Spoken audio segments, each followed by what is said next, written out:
So hello everybody. आज हम बात करेंगे टाइम एंड वर्क की। ये एक बहुत ही इम्पोर्टेंट चैप्टर है। चाहे आप कोई भी गवर्नमेंट एग्ज़ाम के लिए तैयारी कर रहे हो, टाइम एंड वर्क का कुछ ना कुछ क्वेश्चन ज़रूर आते ही आते हैं आपके एग्ज़ाम में। इस टाइप के क्वेश्चन आपसे बहुत ज़्यादा पूछे जा सकते हैं और ये आसान भी बहुत होते हैं। बस कभी कभी इनमें थोड़ी सी कुछ कुछ वेरिएशंस आ जाती हैं जिनकी वजह से हम कंफ्यूज हो जाते हैं और टाइम काफ़ी सारा वेस्ट कर जाते हैं। जबकि बहुत बार ये क्वेश्चंस 10 सेकंड से ज़्यादा के होते ही नहीं हैं। एक बार क्वेश्चन पढ़ा और उसी बारी में ही आंसर निकल आता है इनका। तो शुरू करते हैं। पहले तो टाइम एंड वर्क में हमको तीन चीज़ें समझनी होंगी। तीन चीज़ें आपको क्वेश्चन में दी ही होंगी कम से कम। एक होगा वर्क कि क्या काम है, कितना है। एक होगा पर्सन कि कौन लोग, कितने लोग उस काम को कर रहे हैं। और एक होगा टाइम कि कितने वक्त में वो लोग उस काम को कर रहे हैं। तो इनके बीच में रिलेशंस एक बार आप देख लीजिए। वर्क एंड पर्सन के बीच में डायरेक्ट रिलेशनशिप होता है, डायरेक्टली प्रोपोर्शनल होते हैं ये। जितना ज़्यादा काम होगा उतने ज़्यादा आदमी चाहिएंगे, जितने ज़्यादा लोग होंगे उतना ज़्यादा काम कर देंगे। Time and person inversely proportional इनका रिलेशनशिप होता है। ज़्यादा लोग, मोर मैन लेस टाइम। ज़्यादा लोग कम वक्त में काम कर देंगे, ज़्यादा वक्त में कम लोग काम करेंगे। Work and time, work and time में डायरेक्टली प्रोपोर्शनल रिलेशनशिप होता है। ज़्यादा लोग, ज़्यादा काम होगा ज़्यादा वक्त में, और कम वक्त में कम ही काम हो पाएगा। अब हम एक रूल के ऊपर आ जाते हैं। अब हम इम्पोर्टेंट रूल्स पे आ जाते हैं। हमने इंटरकनेक्शन तो समझ लिया, वर्क, पर्सन और टाइम का। अब हम इनके रूल्स पे आ जाते हैं। अगर एक बंदा एक काम को करने के लिए n नंबर ऑफ डेज लेता है, तो एक दिन का काम कितना होगा? 1/n, that is total number of days. If a person can do a piece of work in n days, then the person 1 day's work is 1/n. Example के तौर पे, man completes a work in 35 days. What work will he do in 1 day?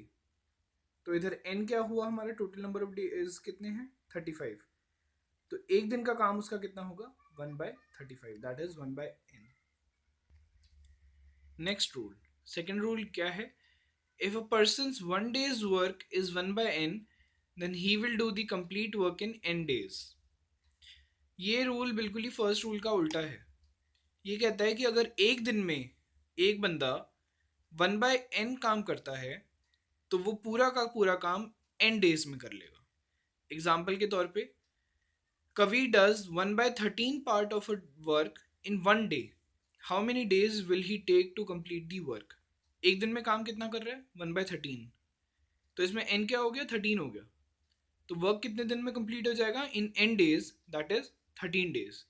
ये वैसे बहुत common sense से भी हम कर सकते हैं। जैसे कि बस सोच लीजिए कि अगर वो एक दिन में एक काम का 1/13 कर रहा है, तो ऐसे उसको 13 हिस्से पूरे करने पड़ेंगे। तो 13 हिस्से पूरे करने के लिए उसको 13 दिन तो चाहिएंगे। तो अब third rule, if a person is n times efficient than the second person, then work done. अब जब इस टाइप के क्वेश्चंस आ जाते हैं तो हम काफ़ी कंफ्यूज हो जाते हैं। अगर इस टाइप से क्वेश्चन आता है कि एक बंदा है जो कि किसी से 2 गुना ज़्यादा एफिशिएंट है, 2 गुना ज़्यादा अच्छे तरीके से काम कर सकता है, तो हम कंफ्यूज हो जाते हैं कि अब क्वेश्चन में क्या आने वाला है। तो इस टाइप के क्वेश्चंस में रेशियो बन जाती है। रेशियो कैसे बनती है? अगर एक बंदा दूसरे बंदे से n टाइम्स ज़्यादा एफिशिएंट है, तो उनके काम करने की क्या रेशियो होगी? पहला बंदा अगर n काम करेगा तो दूसरा बंदा 1 काम करेगा। यानी कि अगर मैं कहता हूँ कि A B से 2 गुना ज़्यादा एफिशिएंट है, तो काम करने की क्या रेशियो बनेगी? A करेगा 2 काम और B करेगा 1 काम, तो रेशियो हो जाएगी 2:1। और टाइम, हमने पहले इनका कनेक्शन पढ़ा था, वर्क और टाइम में उल्टा रिलेशन होता है इन, ठीक है ना? इनमें उल्टा रिलेशन होता है, they are indirectly proportional to each other. तो टाइम टेकन और वर्क का उल्टा रिलेशन की वजह से इनमें टाइम का उल्टी रेशियो बन जाएगी। फर्स्ट पर्सन एक बारी में उतना काम कर लेगा और दूसरे बंदे को 2 घंटे या 2 मिनट या 2 दिन, जो जिस हिसाब से भी टाइम की यूनिट है, उतना टाइम लग जाएगा उसी काम को करने में। अब इसी रूल नंबर 3 का हम एक एग्जांपल ले लेते हैं। P can do a work 3 times faster than Q and therefore takes 40 days less than Q. Find the time in which P and Q can complete the work individually. एक बार आप कोशिश करिए इस क्वेश्चन को खुद ही करने के लिए। कर लीजिए, एक बार आप ट्राई कर लीजिए, वीडियो पॉज कर लीजिए, मैं आंसर एक बार बोलना अब स्टार्ट कर रहा हूँ। फर्स्ट पर्सन और सेकंड पर्सन, इधर क्वेश्चन में ये दिया हुआ है कि P जो है वो 3 गुना जल्दी काम करता है Q से। तो फर्स्ट पर्सन और सेकंड पर्सन की टाइम वाली क्या रेशियो हो गई, कितने टाइम में ये लोग काम करेंगे, 1:n हो गई। तो P कितना काम करेगा, K काम करेगा, और P कितनी देर में काम करेगा, मान लेते हैं कि K देर में काम करेगा, K आवर्स में, और Q करेगा उससे ट्रिपल देर में काम ना, तो 3K आवर्स में। क्वेश्चन में क्या दिया गया है कि P जो है 40 दिन कम लेता है, तो इसी वजह से अकॉर्डिंग टू द क्वेश्चन हम कह देते हैं कि टाइम टेकन बाय Q ज़्यादा होगा ना, तो उसी में से माइनस कर देते हैं टाइम टेकन बाय P, जो कि होने चाहिए 40 दिन। तो 3K minus K is equals to कितना हो गया, 2K, जो कि 40 दिन होने चाहिए। तो K इज इक्वल्स टू 20 आ गया। इससे हमें समझ में आ गया कि P ने 20 दिन में काम कर दिया होगा और Q को लग गए होंगे 60 दिन। Rule number 4, if ratio of numbers of men to complete a work is m:n, then the ratio of time taken by them will be n:m. इस रूल में ये कहा गया है कि अगर 2 तरीके के लोग हैं, ये दो तरीके के नंबर ऑफ ग्रुप्स हैं लोगों के, 20 लोग और 15 लोग, जैसे कि नीचे वाले एग्जांपल में ले लेते हैं। If 12 men can finish a work in 20 days, then find the number of days required to complete the same work by 15 men. इधर अलग अलग ग्रुप्स ले लिए, 12 आदमी और 15 आदमी। तो अब इनमें जैसे नीचे सवाल में भी यही पूछा गया है कि अगर 12 आदमी एक काम को करने के लिए 20 दिन लेते हैं, तो ये बताइए कि 15 लोग कितने दिन में ये काम को कर लेंगे। Number of days find out करने नीचे वाले क्वेश्चन में। या आप अभी करके देखिए एक बार, अगर आपसे हो जाए तो करिए, क्योंकि वैसे भी इसमें रेशियो आनी चाहिए m:n।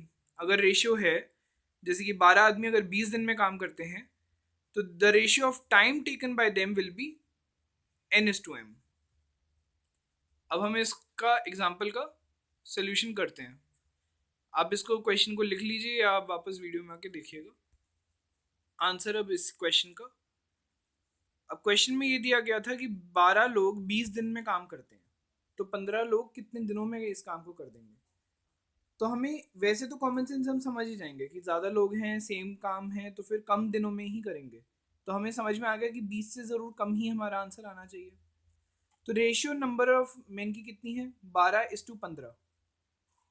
पहले 12 लोग थे, अब 15 लोग हैं। तो इन लोगों का काम का रेशियो भी हमें समझ में आ गया। रेशियो ऑफ टाइम टेकन होगा, 12 लोग 15 की रेशियो में काम लेंगे और 15 लोग जल्दी काम कर देंगे, तो उनकी रेशियो कम होगी 12। तो हम उल्टी रेशियो कर देंगे, ये हमारे एक रूल में था। शॉर्टकट के तौर पे इस टाइप के क्वेश्चंस बहुत पॉपुलर है, आते हैं। और शॉर्टकट के तौर पे, if 12 man can do work in 20 days, एक आदमी 20 इंटू 12 दिन में काम कर देगा, और 15 आदमी 20 into 12 divided by 15। Unitary method लगा लीजिए, ये बहुत ईजी रहेगा आपके लिए। आंसर आ जाएगा 16 दिन, यानी कि 15 आदमी 16 दिनों में आपका काम कर लेंगे। ये था टाइम एंड वर्क के इंपॉर्टेंट रूल्स। आगे हम इनकी टेक्निक्स और इंपॉर्टेंट क्वेश्चंस को भी बात करेंगे नेक्स्ट वीडियोस में। सब्सक्राइब करिए, लाइक करिए, शेयर करिए, देखते रहिए। सी यू अगेन।